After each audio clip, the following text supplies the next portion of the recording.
ब्रह्मा का पिता है, कौन विष्णु की मां, शंकर का दादा कौन है, हमको दे बता। ये जानने के लिए कृपया सुनिए। जगत गुरु तत्वदर्शी संत रामपाल जी महाराज के अमृत वचन सर्व पवित्र धर्मों के पवित्र शास्त्रों के आधार पर। यही शिव यानी काल भगवान अपने महाशिव रूप में रहकर वे अपने सारे अंग में भस्म रमाए रहते हैं। उन काल रूपी ब्रह्म ने, अब देखो, युग काल रूपी ब्रह्म, ये ब्रह्म की ही व्याख्या सारी, इसी को महाशिव, सदाशिव, महाब्रह्मा, महाविष्णु नाम से कहा गया है। इन पुराणों का प्रारंभ यहाँ से होता है, फिर आगे चल के त्रिलोकीय ब्रह्मा विष्णु में इसकी उत्पत्ति इसी ब्रह्म से होती है। उन काल रूपी ब्रह्म ने एक ही समय शक्ति के साथ शिवलोक नामक क्षेत्र का निर्माण किया था। उस उत्तम क्षेत्र को काशी कहते हैं, जो ब्रह्मलोक में है। वह परम निर्वाण का या मोक्ष स्थान है, जो सबके ऊपर विराजमान है। वे प्रिया प्रियतम रूप शक्ति और शिव, जो परमानंद स्वरूप है, उस मनोरम क्षेत्र में नित्य निवास करते हैं। ये ब्रह्म, काल और या पार्वती यानी महापार्वती प्रकृति काशीपुरी परमानंद रूपणी है। मुने शिव और शिवा ने प्रलय काल में भी कभी उस क्षेत्र को अपने सानिध्य से मुक्त नहीं किया है, इसलिए विद्वान पुरुष उसे अभिमुक्त क्षेत्र के नाम से जानते हैं। इसलिए पिनाकधारी शिव ने पहले उसका नाम आनंद रखा था, उसके बाद वह अभिमुक्त नाम से प्रसिद्ध हुआ। देवर से एक समय उस आनंद वन में रमण करते हुए यानी पति पत्नी का व्यवहार करते हुए शिवा और शिव के शिवा यानी प्रकृति देवी और शिव ये काल भगवान के मन में यह इच्छा हुई कि किसी दूसरे पुरुष की सृष्टि करनी चाहिए, जिस पर यह सृष्टि संचालन का महान भार रखकर हम दोनों केवल काशी में रहकर इच्छा अनुसार विचरे और निर्वाण धारण करें। वही पुरुष हमारे अनुग्रह से सदा सबकी सृष्टि करे, पालन करे और वही अंत में सबका संहार करे। अब आगे देखिए, ऐसा निश्चय करके शक्ति सहित सर्वप्रिय परमेश्वर शिव ने अपने वाम भाग के 10वें अंग पर अमृत मल दिया। ये इन्होंने अपने हिसाब से गलत कर दिया, जबकि संस्कृत सहित अभी आपको दिखाया था, इसलिए डबल दिखानी पड़ रही है मुझे।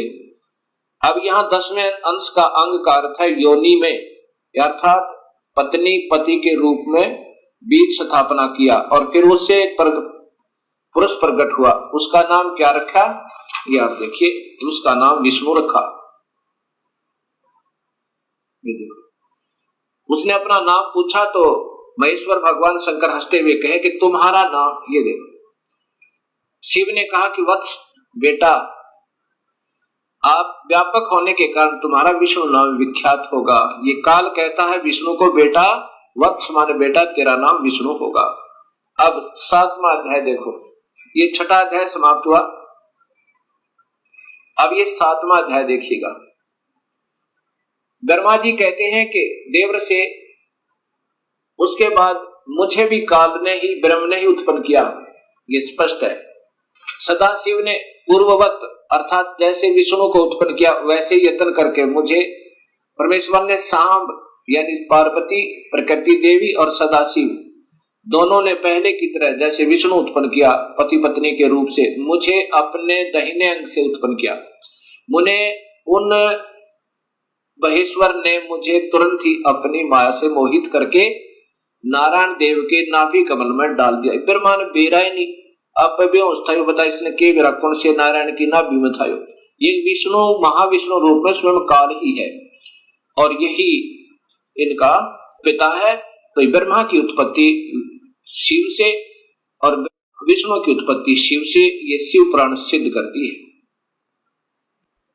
इसी गीता प्रेस गोरखपुर से प्रकाशित शिव महापुराण में आप देखिएगा, तीनों ब्रह्मा विष्णु महेश को गुण युक्त बताया है। ये 10वां अध्याय, ये देखिएगा। ये 9वां अध्याय समाप्त हुआ और ये 10वां अध्याय प्रारंभ हुआ। परमेश्वर शिव बोले, उत्तम व्रत का पालन करने वाले हरे विष्णु को आदेश दे रहे हैं, अब तुम मेरी दूसरी आज्ञा सुनो। ये काल है महाशिव, अब तुम मेरी दूसरी आज्ञा सुनो, उसका पालन करने से तुम सदा समस्त लोकों में माननीय और पूजनीय बने रहोगे। ब्रह्मा जी के द्वारा रचे गए लोक में जब कोई दुख या संकट उत्पन्न होगा तब उन संपूर्ण दुखों का नाश करने के लिए सदा तत्पर रहना। तुम्हारे संपूर्ण दुस्सह कार्यों में मैं तुम्हारी सहायता करूंगा। अर्थात विष्णु संपूर्ण शक्तिशाली नहीं है, ये काल कहता है कि मैं तुम्हारी मदद करूंगा। तुम्हारे जो दुर्जय अत्यंत उत्कृष्ट शत्रु होंगे उन सबको मैं मार गिराऊंगा। अर्थात विष्णु भी संपूर्ण शक्ति युक्त नहीं है। शिव जी उनको आदेश दे रहा है, तुम नाना प्रकार के अवतार धारण करके लोक में अपनी उत्तम कीर्ति का विस्तार करो, सबके उद्धार के लिए तत्पर हो। तुम रुद्र के ध्येय हो और रुद्र तुम्हारे ध्येय है। अर्थात तुम तीनों मिलकर काम करो। तुम में और रुद्र में कुछ भी अंतर नहीं है। अर्थात दो तो है ही है, एक रुद्र है एक विष्णु है।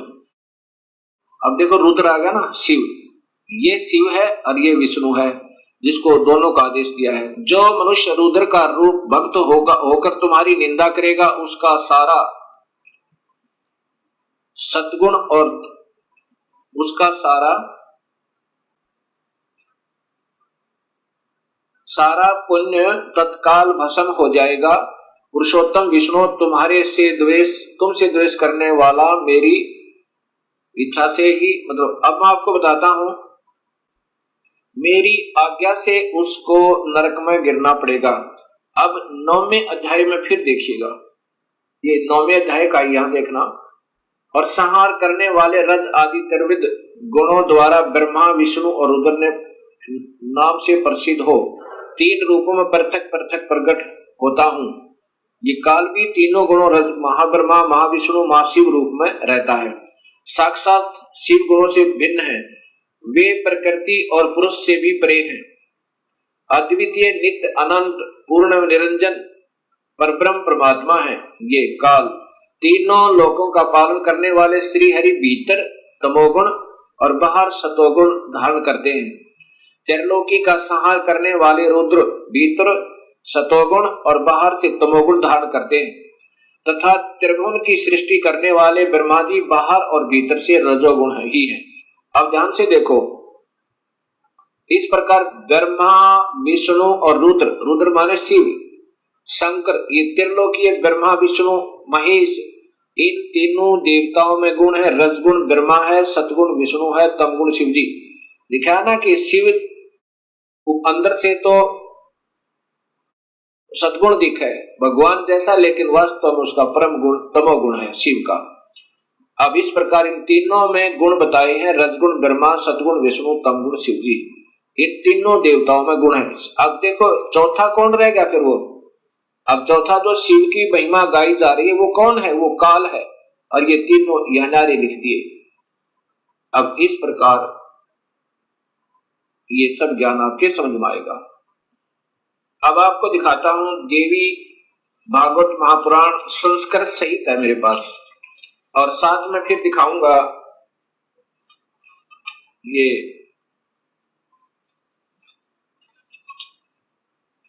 गीता प्रेस गोरखपुर से प्रकाशित ये देवी भागवतम सभास टीकम। इनके टीकाकार कौन है ये देखिएगा।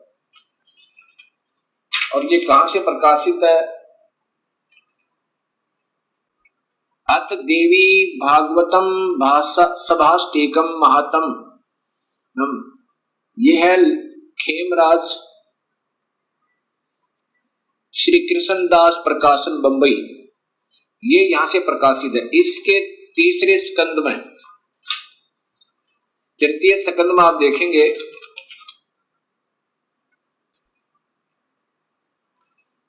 अथ श्री देवी भागवते भाषा टीका युक्त तृतीय स्कंद प्रारंभ थे। ये तीसरे स्कंद में अब ये दिखाना चाहता हूं कि स्वयं ब्रह्मा विष्णु महेश ये तीनों गुण युक्त हैं। यही तीनों गुण है, क्या लिखा है ये देखिए, शिव जी कह रहे हैं,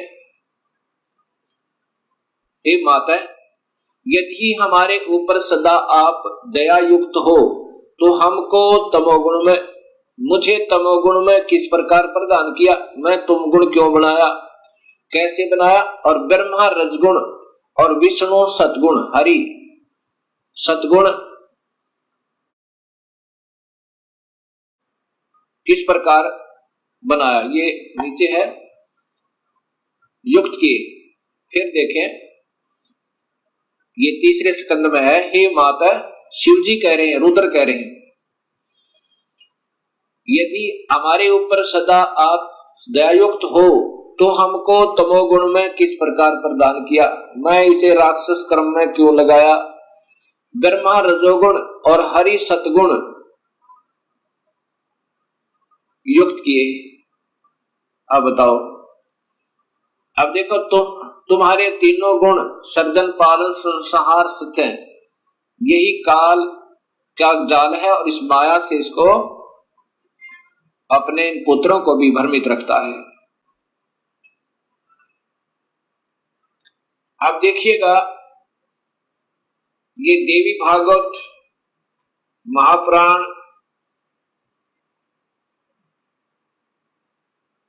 गीता प्रेस गोरखपुर से प्रकाशित, क्योंकि ज्यादातर भक्तात्मा इसी को पसंद करते हैं।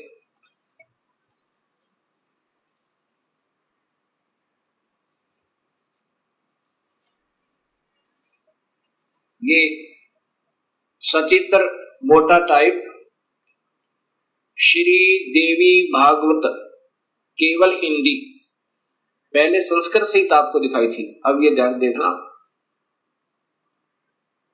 गीता प्रेस गोरखपुर से प्रकाशित, और इनके टीकाकार कौन है ये आप देखिएगा।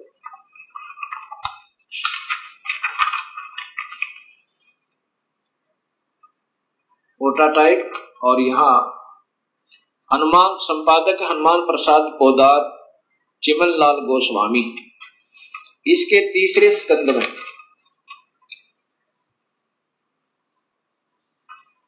ये देखिएगा देवी भागवत तीसरा स्कंद, इसमें जन्मेजय ने पूछा,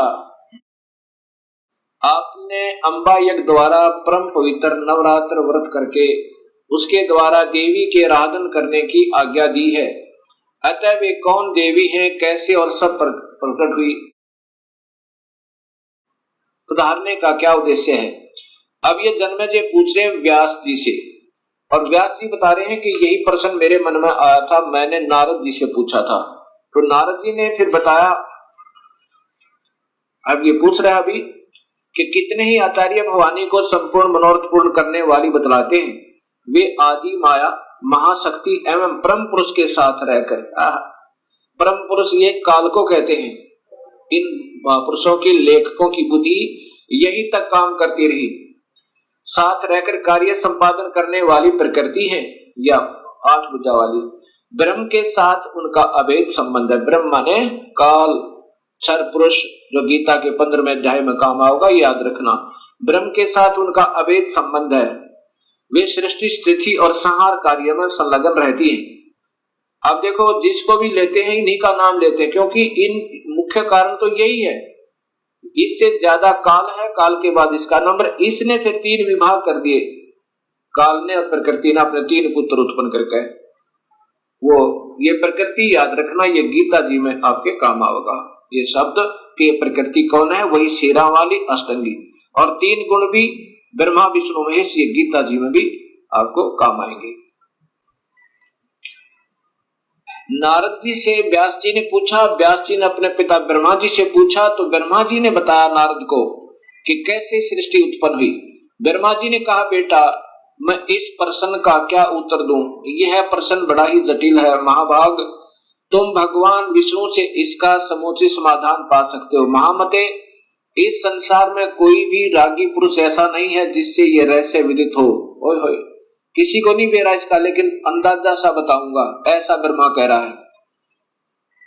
जो त्यागी, अहंकार रहित एवं ईश्वरीय शून्य है, ईर्ष्या शून्य वही इस रहस्य को जान सकता है। पूर्व काल में सर्वत्र जल ही जल था। जहां से ब्रह्मा को सोधी आई उससे आगे की ही बता रहा और वही इन पुराणों में वर्णित है। पूर्व काल में सर्वत्र जल ही जल था, स्थावर जंगम जितने प्राणी उनमें कोई भी नहीं थे। तब कमल से मेरी उत्पत्ति हुई। उस समय मुझे सूर्य, चंद्रमा, वृक्ष तथा पर्वत कोई भी दृष्टि गोचर नहीं हो रहे थे।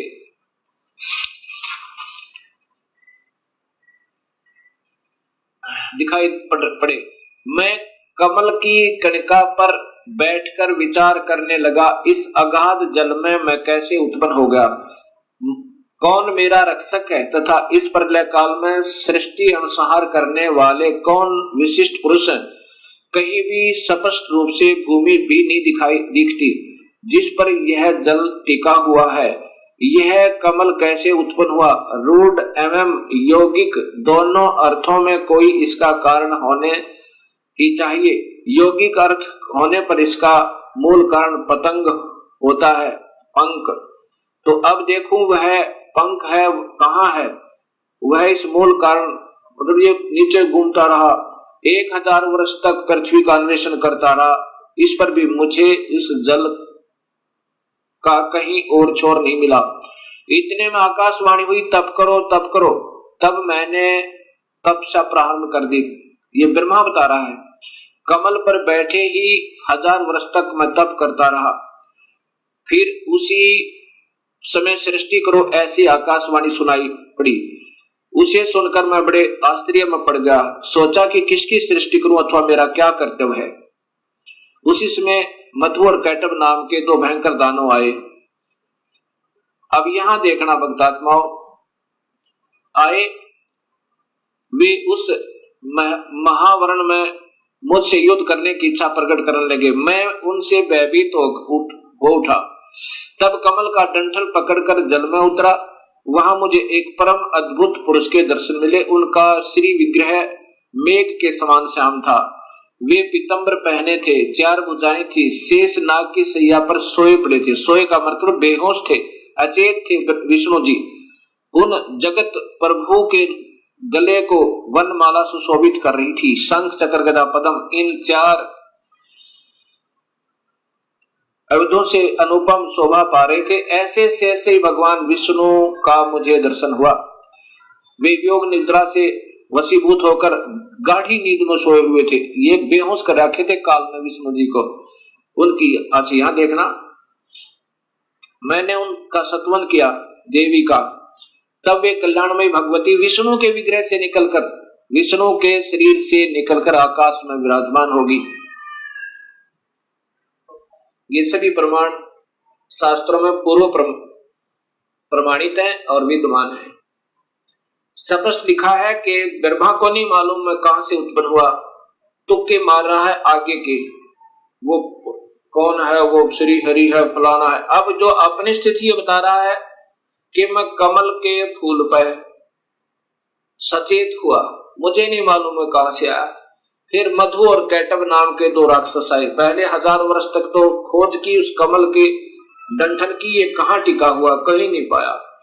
अब अगर इस विष्णु के नाभि से कमल होता, विष्णु की नाभि से कमल नहीं था, वो विष्णु काल है, उसने अपनी नाभि से कमल बनाया हुआ था। और फिर इतने में मधु कैटब आए, उनके डर के मारा ये नीचे उतरा।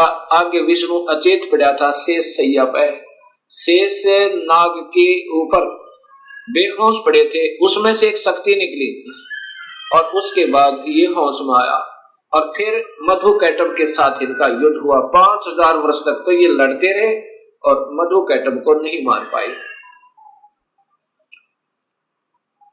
जब योग निद्रा भगवान विष्णु के शरीर से अलग होकर, योग निद्रा के ये तो बेहोशी शक्ति एक इनके अंदर डाल रखी थी, आकाश में विराजने लगी, तब तुरंत ही श्री हरि उठ बैठे। ये विष्णु जी उठ बैठे। उन्होंने मधु और कैटब के साथ 5000 वर्ष तक बड़ी घमासान लड़ाई हुई। तब वे दैत्य मरे। कैसे मरे? पहले देवी के कटाक्ष से मधु और कैटब मोहित हो गए थे। उसके बाद भगवान विष्णु ने गोद में लिटाकर उन्हें प्राणों से रहित कर दिया। अब वहां पर मैं और भगवान विष्णु दो थे, वही रुद्र भी प्रकट हो गए। ये देख लो, वही ये रुद्र अर्थात ये त्रिलोकीय शिव भी आ गया। हम तीनों को भगवती अध्याशक्ति ने के दर्शन हुए, उन्हें देखकर मन मुग्ध हो गया, उनकी उत्तम स्तुति की। तब वे आदि शक्ति हम लोगों से कहने लगी। देवी ने कहा, ब्रह्मा विष्णु और महेश्वर, ये रुद्र को महेश्वर भी कहा, ये ध्यान से देखना, तुम भली भांति सावधान होकर अपने अपने कार्य में संलग्न हो जाओ। सृष्टि सतिथि और संहार ये तुम्हारे कार्य हैं। इन महान पराक्रमी दैत्यों का निधन हो जाने पर अब तुम्हें अपना स्थान बनाकर शांतिपूर्वक निवास करना चाहिए। अब क्या बोलते हैं ब्रह्मा जी, कहते हैं कि भगवती अध्याशक्ति की यह वाणी बड़ी मधुर सुंदर और सुखप्रद थी। हमने वह स्पष्ट सुनी। हम लोगों ने उनसे कहा, माता, अब माता कह रहे हैं, हम किस प्रकार इन प्रजाओं के सर्जन आदि कार्य करने में सफल हों। विस्तृत भूमि का अभाव है, सभी स्थान जल मगन है, पंचभूत कुछ भी नहीं है। अब क्या कहती है फिर ये माई ने आगे कहा, माता हम किस प्रकार इन प्रजाओं के सर्जन कार्य करने में सफल हों। विस्तृत भूमि का अभाव है, सभी स्थान जल मगन है, पंचभूत एवं गुण ये सब समाप्त हैं। पंचभूत एवं गुण तन्मात्र इंद्रियां चाहिए, परंतु उनका भी अभाव है। हमारी बात सुनकर उन कल्याण स्वरूपिणी भगवती का मुखमंडल मुस्कान से भर गया। इतने में एक सुंदर विमान आकाश से उतरा। तब उन देवी ने हमें आज्ञा दी, देवताओं निर्भीक होकर स्वेच्छा पूर्वक इस विमान में प्रवेश कर जाओ। ब्रह्मा विष्णु और रुद्र, आज मैं तुम्हें एक अद्भुत दृश्य दिखलाती हूँ। हमने भगवती की बात सुनकर उसे शिरोधार्य कर लिया। वह रत्न जड़ित विमान पर चढ़कर हम लोग आराम से बैठ गए। वह विमान मोतियों की मालाओं से सुशोभित था और उसे से अनेक कणियों की ध्वनि हो रही थी। अमरावती तुलना करने वाले उस भव्य विमान पर हम तीनों निर्भीक होकर बैठ गए। माता आदेश दे रही है बच्चों की तरह, बेटा इसमें बैठो तीनों। और अब आगे देखो, हम तीनों देवताओं को उस पर बैठे देखकर देवी ने अपने सामर्थ्य से विमान को, अपनी शक्ति थे, इन देवताओं के बस की बात नहीं थी विमान को आगे चलाना, देवी ने अपने सामर्थ्य से विमान को आकाश में उड़ा दिया। ब्रह्मा जी कहते हैं कि मन के समान तीव्र गति से चलने वाला वह विमान जिस अपरिचित स्थान पर गया, वहां संपूर्ण फलों से लदे हुए अनेक सुंदर वृक्ष थे। किलकों की कला की काकली उन वृक्षों की शोभा बढ़ा रही थी। और नीचे देखो, वहां पर ये क्या था, ये कौन था, ये स्वर्ग था।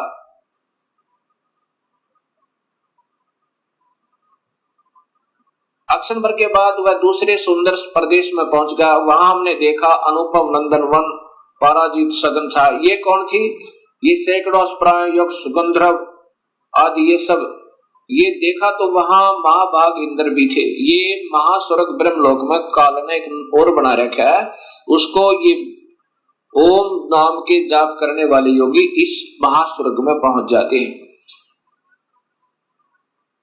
इस देवी भागवत महापुराण को आगे समझने से पहले हमने इस ब्रह्मांड का चित्र देखना होगा। इसके बाद आपके तुरंत समझ में आएगा। ये एक ब्रह्मांड का चित्र आप देखिएगा। ये स्थान है ब्रह्मलोक। ये जो स्थान है ये ब्रह्मलोक कहलाता है। ये एक ब्रह्मांड है।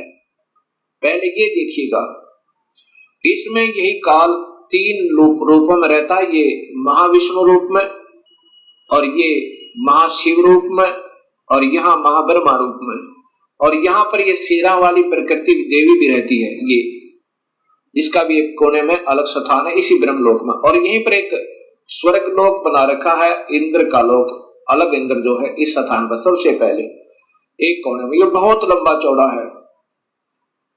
और यहाँ पर आते हैं ये ब्रह्मा विष्णु महेश, और ये पहले ब्रह्मा लोक में आते हैं। पहले ब्रह्मा को देखता है, ब्रह्मा दूसरा नजर आता है, फिर इधर, फिर विष्णु के लोक में आते हैं, फिर माया के पास आते हैं। ये अभी देव भागवत महापुराण आपको आगे सिद्ध करेगी। असीम कृपा प्रभु की हुई है भक्तात्माओं अपने ऊपर कि ये शास्त्रों में छुपी हुई सच्चाई समाज के सामने आ रही है और इसी की तलाश करके योग जन वेदों का अध्ययन कर मर गए, क्योंकि उनको सूक्ष्म वेद का ज्ञान नहीं था और सूक्ष्म वेद के ज्ञान बिना ये बात समझ में नहीं आ सकती। ये स्वयं कबीर परमेश्वर ने ही स्वयं आकर अपनी वाणी, साधारण वाणी के द्वारा सरल भाषा में इस वेदों का भी और गीता जी का एक सत्य ज्ञान दिया था, लेकिन वो साधारण भाषा होने के कारण हम उसको यकीन नहीं कर पाए उन पर। अब इंद्र महास्वर्ग से आगे यानी इंद्र के लोक से आगे ब्रह्म लोक की तरफ प्रस्थान किया। इतने में हमारा विमान तेजी से चल पड़ा और दिव्य धाम ब्रह्मलोक में जा पहुंचा। संपूर्ण देवता उस नगर के सामने मस्तक झुकाया करते थे। वहां एक दूसरे ब्रह्मा विराजमान थे। उन्हें देखकर भगवान शंकर और विष्णु को बड़ा आश्चर्य हुआ। अब यहां देखना है कि दूसरा ब्रह्मा भी विराजमान थे वहां पर, और ये दास सिद्ध करना चाहता है आपको कि वो कौन है, आगे देखिएगा। इतने में मन के समान तीव्र गति से वह विमान तुरंत वहां से चल पड़ा और कैलाश के स्वर्ग में शिखर पर पहुंचा। वहां क्या देखा कि हमने विमान के पहुंचते एक भव्य भवन से त्रिनेत्र धारी भगवान शंकर निकले। एक शंकर और निकला। वे नंदी वृषभ पर बैठे थे। उनके 5 मुख थे और 10 भुजाएं थी। मस्तक पर चंद्रमा आदि थे। उसके बाद आगे देखो, अक्षण भर के बाद वही विमान उस शिखर से विपौन के समान तेज चाल से उड़ा और बैकुंठ लोक में पहुंचा। उसी ब्रह्म लोक में एक विष्णु लोक बना रखा काल ने। ये देखो नीचे कि वहां पर कमल लोचन श्री हरि विराजमान थे। कमल लोचन श्री हरि विराजमान थे, अर्थात एक विष्णु और वहां पर था। अब ये तीनों देवता विमान में बैठे हुए जा रहे हैं और दूर से देख रहे हैं, एक ब्रह्मा और है, एक विष्णु और है, एक शिव और है। उसके बाद कहते हैं कि ब्रह्मा जी बता रहे हैं कि हमारा विमान बहुत तेज गति से चला और कहां पहुंचा, जहां पर एक बहुत सुंदर औरत बैठी थी और उसको देख करके हमने सोचा कि ये कौन है, ये देवी कौन है।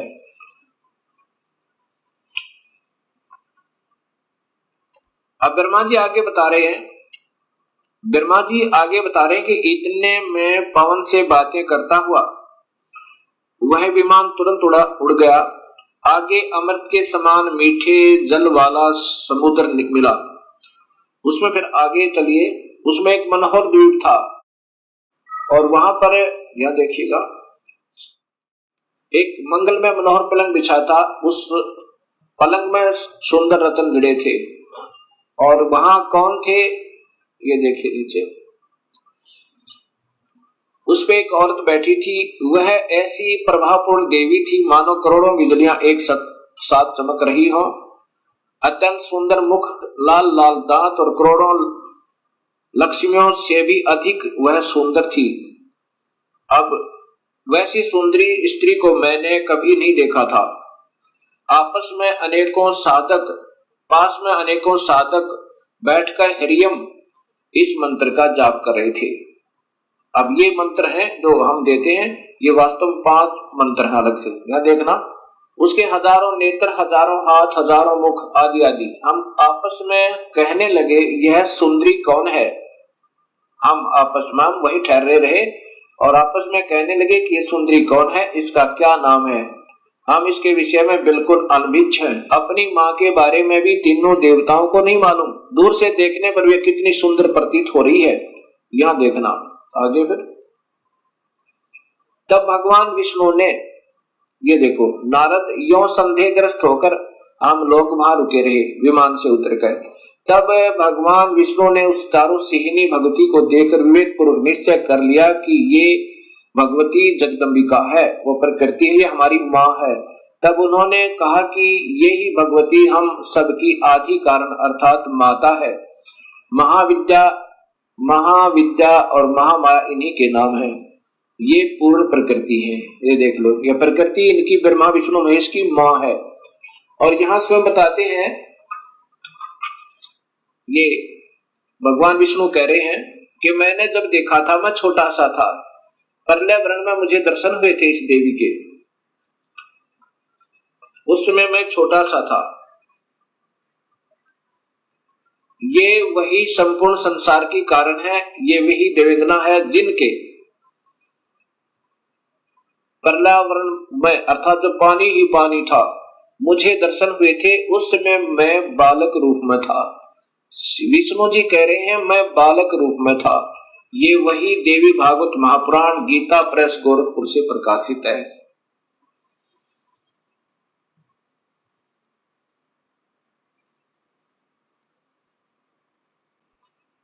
भक्तात्मा, अभी तक हमारे अधूरे गुरु,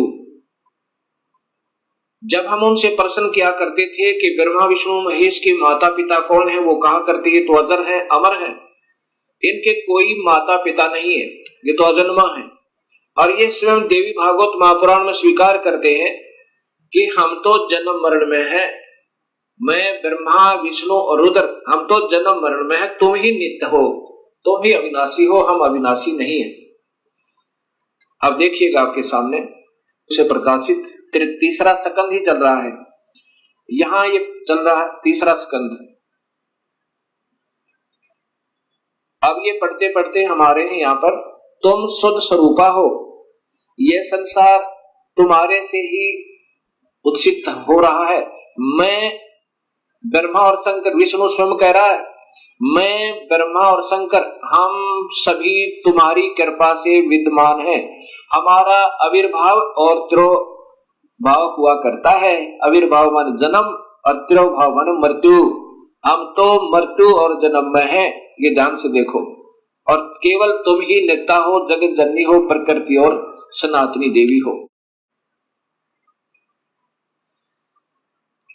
ये फिर देखना भक्तात्माओं, विष्णु जी कह रहे हैं मैं विष्णु, ब्रह्मा और शंकर हम सभी तुम्हारी कृपा से विद्यमान हैं। हमारा आविर्भाव और तिरोभाव हुआ करता है। आविर्भाव माने जन्म, तिरोभाव माने मृत्यु।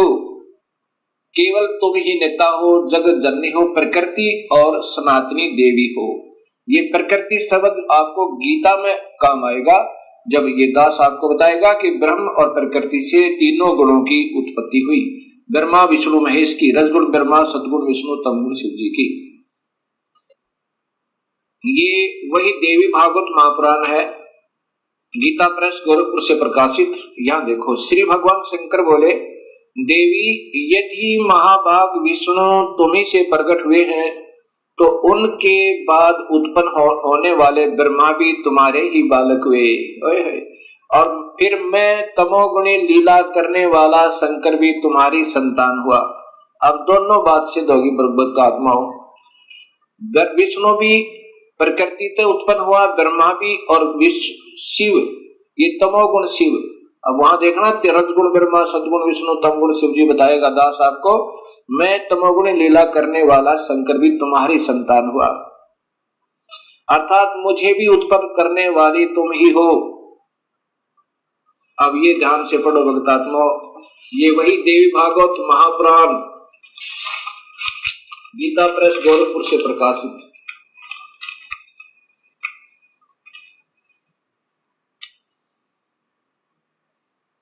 संपादक हनुमान प्रसाद पौदार, चिमन लाल गोस्वामी। अब आपके सामने ये स्पष्ट हुआ कि ये प्रकृति देवी और ये ब्रह्म काल, इनसे ब्रह्मा विष्णु और शिव की उत्पत्ति हुई। और जिनको हम अजर और अमर कहा करते थे, वो हमारे ही शास्त्रों में प्रमाणित है कि ये अनित्य है, ये तो नाशवान और जन्म और मरण के अंदर है। अब इन बातों का ज्ञान होने से ही हमें स्पष्ट ज्ञान होगा कि पूर्ण परमात्मा कौन है। अब उसके बाद क्या होता है, काल ने ब्रह्म ने कहा था कि जब ये बच्चे सियाने हो जाएं, इन तीनों को सागर मंथन पर भेज देना और वहां पर जो वस्तु निकले इनको देना। सबसे पहले अब देवी ने क्या किया कि तुम तीनों अब विमान पर बैठो और जाओ अपने अपने स्थान पर, ये विमान तुम्हें वहां छोड़ देगा। ब्रह्मा को ब्रह्मालोक में, जैसा भी आपने ब्रह्मांड का चित्र देखा था, अलग से ब्रह्मालोक, विष्णुलोक, शिवलोक बने हुए हैं। इस ब्रह्मांड में ये पहले ही रचित है और इनको ऐसे ही एक बहुत लंबे चौड़े समुद्र पर, जल के समुद्र पर वहां अपनी शक्ति से रखा हुआ था, इनको ब्रह्मा विष्णु महेश को। तब ये तीनों अपने अपने लोक में पहुंचे। फिर आदेश हुआ प्रकृति देवी का कि तुम तीनों अब सागर मंथन करो। तीनों ने मिलकर सागर मंथन किया। इस ब्रह्म भगवान ने, काल भगवान ने पहले ही समुद्र के अंदर एक कूर्म का रूप धारण करके अपने ऊपर सुमेरु पर्वत को टिका लिया और उसमें इन जाकर तीनों ने शेष नाग के उसे रस्से थे उसका मंथन किया, ऐसे जैसे पहले पुराने समय में दूध रिड़कते थे ऐसे। उसमें से वेद निकले। वेदों को ब्रह्मा ने पढ़ा और वेदों में पाया कि पूर्ण परमात्मा कोई और है जिसने सृष्टि रची हुई है, वही जग का करता है, उसकी उपासना करनी चाहिए, वो आकार में है। उससे पहले ये तीनों बालक अपनी मां से पूछा करते थे कि मां हमारा पिता कौन है। तब ये प्रकृति देवी कहा करती थी कि तुम्हारा कोई पिता नहीं, कोई तुम्हारी मां नहीं, मैं ही तुम्हारा पिता और मैं ही तुम्हारी मां हूं। क्योंकि काल भगवान ने, ब्रह्म ने, उस महाब्रह्मा, महाविष्णु, महाशिव रूप में रहने वाले उस गुप्त काल ने प्रकृति देवी को सख्त आदेश दिए थे कि मेरा भेद मत बताना, और बता भी देगी तो मैं किसी भी योग विधि से, किसी वेद विधि से नहीं प्राप्त हो सकता। मैं किसी को आकार रूप में कभी दर्शन नहीं दूंगा, अपने वास्तविक स्वरूप में कभी दर्शन नहीं दूंगा, अर्थात मेरे लोक में ये कोई नहीं आ सकता। तो प्रकृति देवी इसलिए कहा करती थी कि बेटा तुम्हारा कोई बाप नहीं, कोई मां नहीं, मैं ही तुम्हारा पिता, मैं ही तुम्हारी मां हूं।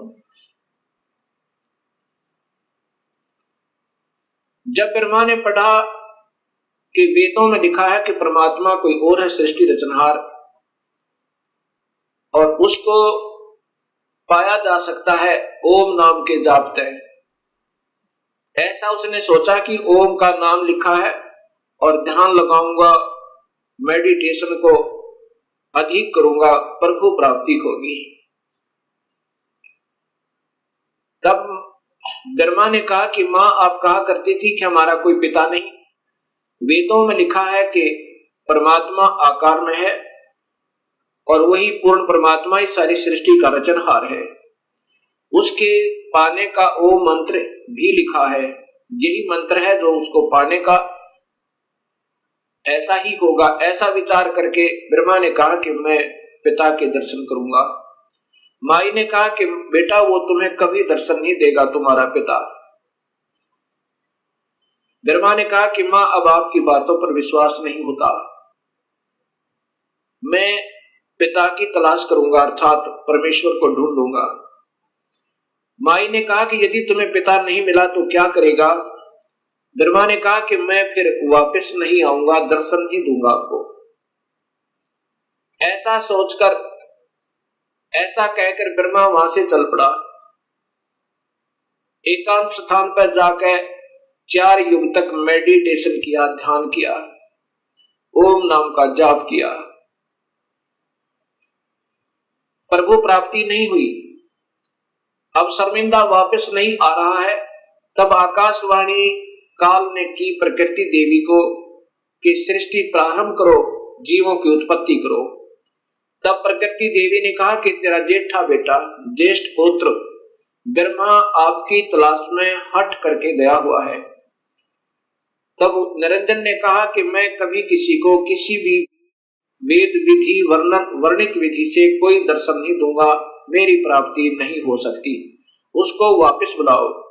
तब प्रकृति देवी ने अपनी शब्द शक्ति से एक लड़की उत्पन्न की, उसका नाम गायत्री रखा और कहा बेटी जा ब्रह्मा को समाधि से उठा कर ला, उसको कहना कि तेरे बिना सृष्टि रचना अधूरी है और आप वापस चलिए।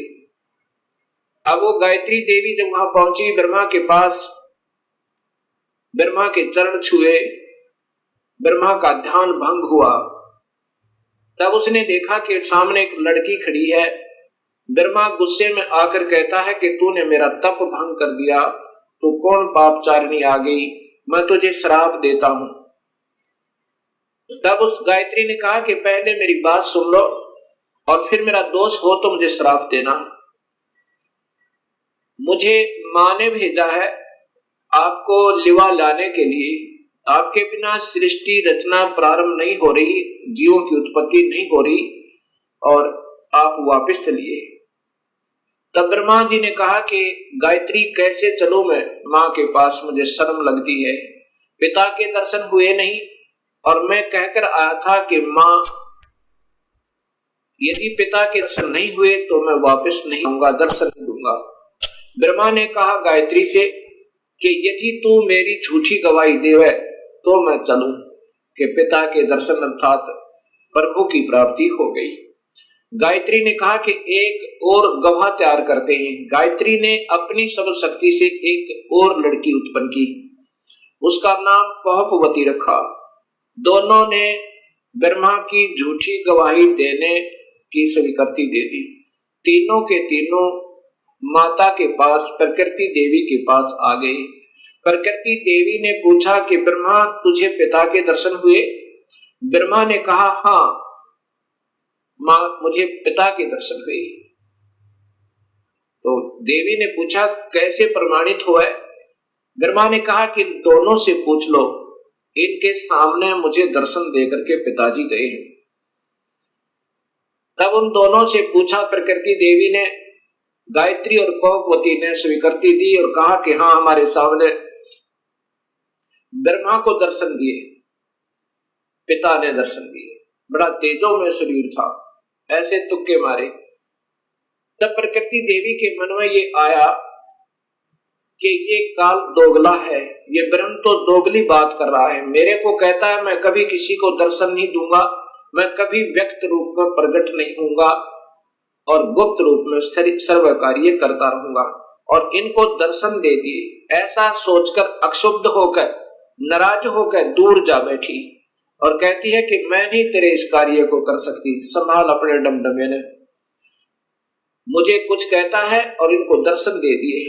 तब आकाशवाणी काल भगवान ने क्षर पुरुष ने की कि प्रकृति देवी ये झूठ बोल रहे हैं, मैंने कोई दर्शन नहीं दिया। तब वो करड़ी होकर गुस्से में होकर और आई और कहा कि नादानो तुम झूठ बोल रहे हो, आकाशवाणी हुई है परमात्मा की। वो कहता है कि मैंने कोई दर्शन नहीं दिए। तब वो हंसने लगे और ब्रह्मा ने कहा कि मां मुझे शर्म आ रही थी आपके पास आने में, क्योंकि पिता के दर्शन हुए नहीं थे और मैं उस समय ये कहकर गया था कि मैं आऊंगा नहीं यदि पिता के दर्शन नहीं हुए तो, इसलिए हमने ये झूठ बोलने की स्कीम बनाई। तब प्रकृति देवी ने इस शेरा वाली दुर्गा ने तीनों को श्राप दे दिया, ब्रह्मा तेरी पूजा जग में नहीं होगी और तेरे ही वेदों के पढ़ने वाले तेरे वंशज तेरे ही तरह सच्चाई नहीं कहा करेंगे। विद्वान जो हो जाएंगे उनको सही ज्ञान तो होगा नहीं, लेकिन झूठ बोलने पर तुले रहा करेंगे और सत्य ज्ञान ना होते हुए भी वो ज्ञान प्रचार करते रहेंगे और दुनिया को गुमराह किया करेंगे। पर उसको गायत्री को श्राप दिया कि तू गाय बनेगी, तेरे कई पति होंगे जैसे सांड, और कौपवती को श्राप दिया कि तू गंदी स्थान पर उत्पन्न होने वाली जड़ी बूटी बनेगी। जब तीनों को श्राप प्रकृति दे चुकी, तब काल भगवान ने आकाशवाणी की, उस प्रकृति देवी को ही सुनाई दी वो, कि तूने ये अच्छा नहीं किया दुर्गा, इनको श्राप नहीं देना था, तू संविधान को अपने हाथ में नहीं ले सकती, ये सब मेरा कार्य है, अब मैं तुझे श्राप देता हूं, तू भी द्वापर युग में द्रौपदी बनकर जाएगी, तेरे 5 पति होंगे। ऐसा श्राप पाकर के प्रकृति कहने लगी, निरंजन तेरे वश होगी, मैं अपने पिता से, अपने मूल मालिक से बिछुड़ गई, अब तू कुछ भी नाच नचा दे, यदि मैं इन बच्चों को नहीं डांटूंगी, नहीं धमकाऊंगी, तो ये कैसे कार्य सुचारू करेंगे, और मैंने इनको थोड़ा सा सजा दी तो तूने मुझे सजा दे दी, ठीक है नचा ले नाच जैसे तू नचाना चाहता है। उसके बाद प्रकृति देवी विष्णु के पास गई, विष्णु के लोक में, विष्णु से कहा कि बेटा तू भी अपने पिता की खोज कर ले, कहीं फिर बाद में समाधि लगाकर बैठो और सृष्टि रचना में भंग होवे। विष्णु जी अपने पिता ज्योत निरंजन काल भगवान की तलाश में चल पड़े। कहां पहुंचे? शेषनाग के लोक में पहुंचे, और शेषनाग ने जब देखा कि तेरी जुरिडक्शन में यहाँ सबने अपनी अपनी सीमाएं बांट रखी हैं, कुत्ते ने अपनी बांट रखी है, राजाओं ने अपनी बांट रखी है, भैंसे ने अपनी बांट रखी है, कि जो भी उस सीमा में आ जाए उसके साथ लड़ मरे कट जाए, और 2 दिन के मेहमान से भी। ऐसे ही शेषनाग ने जब देखा कि तेरी जुरिडक्शन में, तेरे राज्य की सीमा में ये कौन बेधड़क व्यक्ति आ रहा है, इसको कोई डर नहीं तेरा, ऐसे ही अपने 1000 फनों से शेषनाग ने बहुत जोर से पुंकारा छोड़ा, विष्णु को भयभीत और सतर्क करने के लिए कि सावधान हो जा, तू कैसे निर्भीक होकर आ रहा है। ऐसे उस जहर का फुंकारा जैसे स्प्रे पेंट होया करे, ऐसे विष्णु जी का शरीर काला बन गया, जैसे धुंध हो जाकर उसके अंदर विष्णु छुप गया। शेषनाग के विष के फवारे तक विष्णु जी का शरीर विग्रह काला हो गया, सांवला हो गया। जब विष्णु जी ने देखा कि इस नादान कीड़े ने, इस नादान सर्प ने ये क्या जुल्म किया, मैंने इसका क्या बिगाड़ा था, मैंने तो इसको कुछ कहा भी नहीं था, इसने ऐसे मेरा स्वरूप बिगाड़ दिया, अब इसको ठीक करता हूं, इसको गढ़ता हूं। ऐसा सोचकर उस नाग को समाप्त करने के लिए विष्णु आगे बढ़ने लगा। उसी समय आकाशवाणी हुई ज्योत निरंजन की, काल की, कि विष्णु अब इसको कुछ मत कहे शेषनाग को, अगर ऐसे तुम लड़ने मरने लगे तो सृष्टि कैसे प्रारंभ होगी, अब इसको कुछ मत कहे, द्वापर युग में ये काली देह में जाएगा, जन्म लेगा, इसका अवतार होगा, और तय उस समय कृष्ण बनकर जाएगा, उस समय इससे अपना बदला ले लेना। अब तू वापस जा और अपनी मां को स्पष्ट बता दे, झूठ मत बोलना, मैं कभी किसी को दर्शन नहीं दूंगा और ना ही मेरे कोई दर्शन कर सकता, किसी भी वेदों वर्णित विधि से, यज्ञ से, तप से, जप से नहीं कर सकता। यदि झूठ बोलेगा तो तेरा हाल भी ब्रह्मा जैसा हो जाएगा, वापस जा। ऐसा सोचकर, ऐसी आकाशवाणी सुनकर विष्णु जी वापस चल पड़े, मां के पास आए। माता ने पूछा, क्यों पुत्र, पिता के दर्शन हुए? विष्णु जी ने कहा, नहीं मां, मुझे दर्शन नहीं हुए। इस बात को सुनकर ये जगदम्बिका दुर्गा बड़ी प्रसन्न हुई और विष्णु को सीने से लगाया और कहा, पुत्र तू सत्यवादी होगा और तुझे मैं यहाँ पालन पोषण और स्थिति का विभाग देती हूँ, और अब मैं तुझे अपनी कृपा से तेरे पिता के दर्शन कराती हूँ।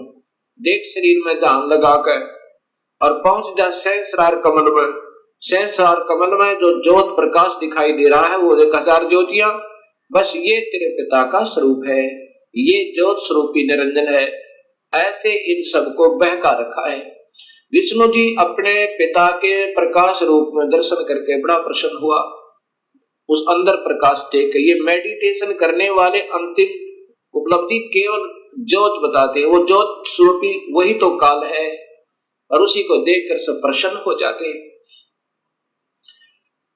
उसके बाद यही माई शिव जी के पास गई, शंकर जी के पास गई। शंकर जी से कहा, बेटा तू भी अपने पिता की तलाश कर ले, तेरे दो भाइयों को तो मिला नहीं। शिव जी ने कहा कि हे माँ, जब मेरे दो बड़े भाइयों को नहीं मिला पिताजी, तो मैं तो कोशिश ही नहीं करता, परंतु माँ मेरी एक प्रार्थना है। तो माता ने कहा कि बोलो क्या चाहते हो? कि मुझे जन्म मरण रहित कर दे, मुझे अमर कर दे माँ, मैं तो यही मांगता हूं आपसे।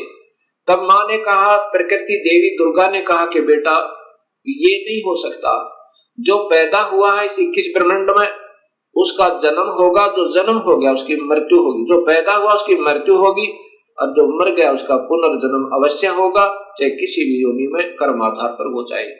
अमर नहीं कर सकती। पुत्र में एक विधि बता सकती हूँ जिसके कारण तेरी आयु सबसे ज्यादा हो जाएगी।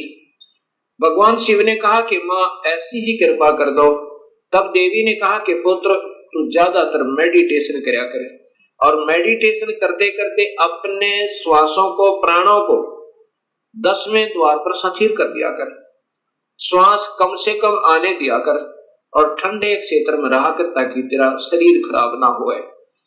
उसके बाद भगवान शिव ज्यादातर ध्यान समाधिस्थ रहते हैं और अपने श्वासों को रोक लेते हैं। श्वासों के आधार पर ही ये सब प्राणियों की आयु निर्धारित है। उसके बाद फिर इन तीनों से कहा कि तुम जाओ सागर मंथन करो। पहले माई ने कहा कि तुम मेरे से सृष्टि रचना करो, मुझे ही पत्नी बनाकर तुम तीनों यहाँ के सृष्टि रचना करो। तब इन तीनों ने कहा, हे माँ, माता नार पुत्र की होई, हे जननी ये कहाँ अगत होई।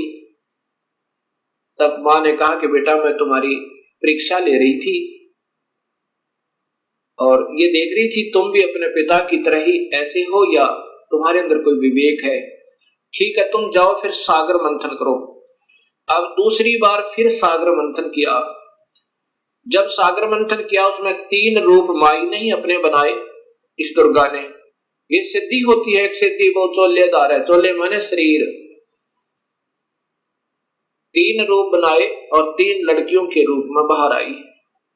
वो तीनों के तीनों ब्रह्मा विष्णु महेश एक एक लड़की को लेकर के, तीनों लड़कियों को लेकर के माँ के पास आए।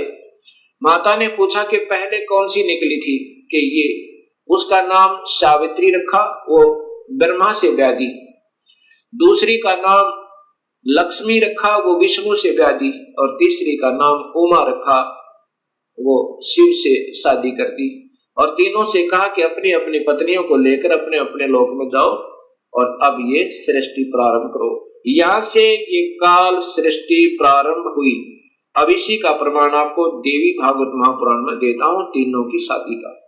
अब देखिएगा वही श्रीमद देवी भागवत महापुराण, केवल हिंदी, गीता प्रेस गोरखपुर से प्रकाशित, और इसी का वही 3रा स्कंद चल रहा है। इसमें देखिएगा यहां पर इस प्रकार मुझसे आज्ञा देकर प्रसन्न वदना भगवती जगदम्बा ने भगवान विष्णु से कहा, विष्णु मन को मुग्ध करने वाली इस महालक्ष्मी को लेकर अब तुम भी पधारो। महालक्ष्मी से ब्याह कर दिया। यह सदा तुम्हारे वक्षस्थल में विराजमान रहेगी, इसमें किंचित मात्र संदेह नहीं। और फिर बताया कि तुम सतोगुण हो, तुम एक महान पुरुष हो, तुम्हारे पास सतोगुण की प्रधानता रहनी चाहिए, तुम अर्थात तुम सतोगुण हो। अब फिर आगे देखिए, ब्रह्मा जी कहते हैं, देवी ने कहा, शंकर मन को मुग्ध करने वाली महाकाली गौरी नाम से विख्यात ये उमा है, तुम इसे पत्नी रूप से स्वीकार करो। तीनों का ब्याह कर दिया। कैलाश की रचना करने के वहीं रहो। एक यहाँ नकली कैलाश और बना रखा है इस शिवलोक में। तुम्हारी लीला में तमोगुण की प्रधानता रहेगी, सतोगुण रजगुण गौण रहेंगे, ये गुप्त रहेंगे, वास्तव में तुम तमोगुण है। अच्छा, फिर आगे देखना। यहाँ फिर कहा है, ब्रह्मा जी बोले, कहते हैं कि इस प्रकार कहकर भगवती जगदम्बिका ने हमें विदा कर दिया। उन्होंने शुद्ध आचार वाली शक्तियों में से भगवान विष्णु के लिए माँ लक्ष्मी को, शंकर के लिए महाकाली को, मेरे लिए महासरस्वती अर्थात सावित्री को पत्नी बनाने की आज्ञा दे दी। अब तीनों का ब्याह कर दिया। दूसरे स्थानों पर हम तीनों की पुरुष रूप से प्रतिष्ठा हुई। ये फिर हम भगवान बन गए तीन लोग के। अब ये ऐसे काल सृष्टि प्रारंभ हुई। अब इसी का प्रमाण आपको गीता जी में देता हूं। अब देखिएगा, श्रीमद् भगवत गीता, गीता प्रेस गोरखपुर से प्रकाशित, और इनके टीकाकार हैं श्री जय दयाल गोविंद का, श्री जय दयाल गोविंद का। और ये सबसे पहले अध्याय नंबर 14 का प्रथम श्लोक सुनिए इन्हीं की भाषा में। वैसे तो इन महापुरुषों को विशेष ज्ञान नहीं था, कोशिश की इन्होंने सरलार्थ करने की ढंग से, परंतु सूक्ष्म वेद का ज्ञान न होने से अधूरा पुधूरा ही किया। फिर भी जहां तक इनकी बुद्धि काम की, उन्हीं के आधार पर बताता हूं कि ज्ञानों में भी अति उस उत्तम परम ज्ञान को फिर कहूंगा, जिसको जानकर सब मुनिजन संसार से परम कर गए, मुक्त होकर परम सिद्धि को प्राप्त हो गए। कि अब ये ज्ञान समझ में आ गया ना कि काल कौन है। अब ये ब्रह्म भगवान स्वयं ही कह रहा है कि अब वो उत्तम ज्ञान तुझे फिर बताऊं अर्जुन, जिसको समझ गए और फिर मेरे जाल से सब निकलने की चेष्टा कर जाते हैं, करते हैं, वो निकल जाते हैं।